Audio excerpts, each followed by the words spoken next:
Hey English 1102 friends, this is a video going through a couple of poems from the intoxication and play section. This video is going through Lying in a Hammock at William Duffy's farm in Pine Island, Minnesota. It's a long topic, or a long title, I'm sorry.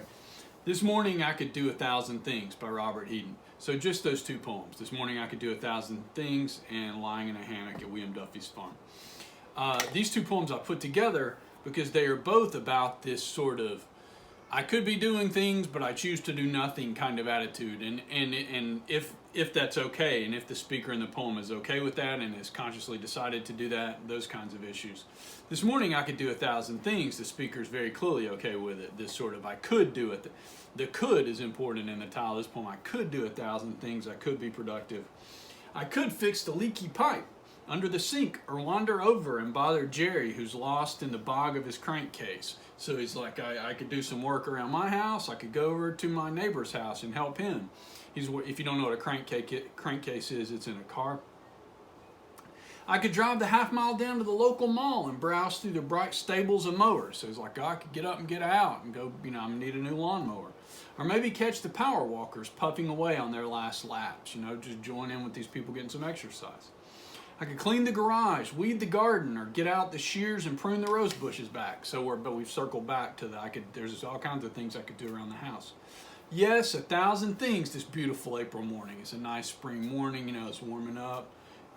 Those mornings when you wake up and the weather's nice and you're like, oh, so much I could do today. But I've decided to just lie here in this old hammock, rocking like a metronome. If you don't know, a metronome is that musical device to keep time. And waiting for the daylilies to open. So he got all this stuff he could do, but he's just rocking in a hammock and waiting, for the flowers to open. The sun is barely over the trees, and already the sprinklers are out, raining their immaculate bands of light over the lawn.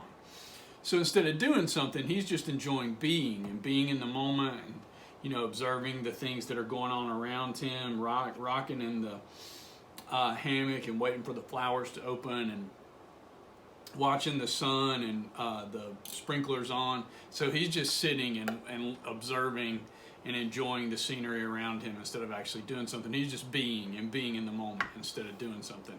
And this poem, very clearly, that's okay. Just being in the moment's okay.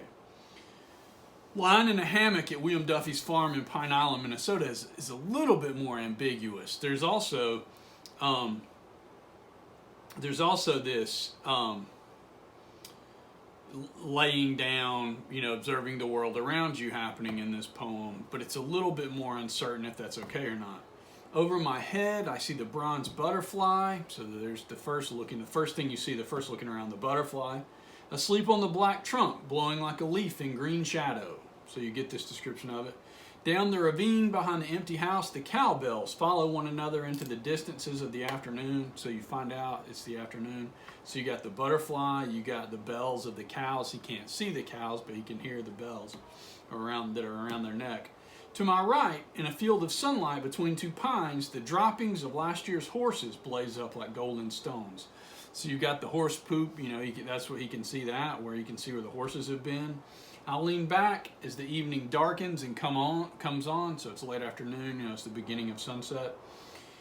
A chicken hawk floats over looking for home. So you got the butterfly, you got the cows, you got the horses, you got the chicken hawk.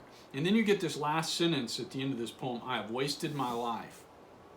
And it's the I've wasted my life that's a little ambiguous, a little uncertain, because is he saying I've wasted my life because the world it's just happening around me and I'm not doing anything?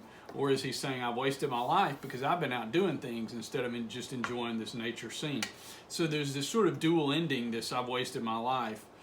I've been running around not noticing the small, beautiful things, or is it this I've been laying here while the world's spinning around me and going on around me and I'm not out doing things? The ending's a little uncertain. And over the years, I've had students read this both ways, honestly. I've been sitting here wasting my life and I need to get up and go do things, I've also had students who are like, this is this poem about, being quiet and observing the world and enjoying it and seeing how beautiful it is. And he realizes he's wasted it. He hasn't done enough of that in his life. again, you can read it both ways, however you want to read it. So this morning I could do 1,000 things is this much clearer celebration of just lying in the hammock doing nothing. This one's, like I said, a little more uncertain, a little ambiguous depending on how you read it. Regardless, I hope this helps you understand these two poems and maybe even see the connections between these two poems, especially the speaker, just observing the world around them. Thanks, and I hope that's useful to you.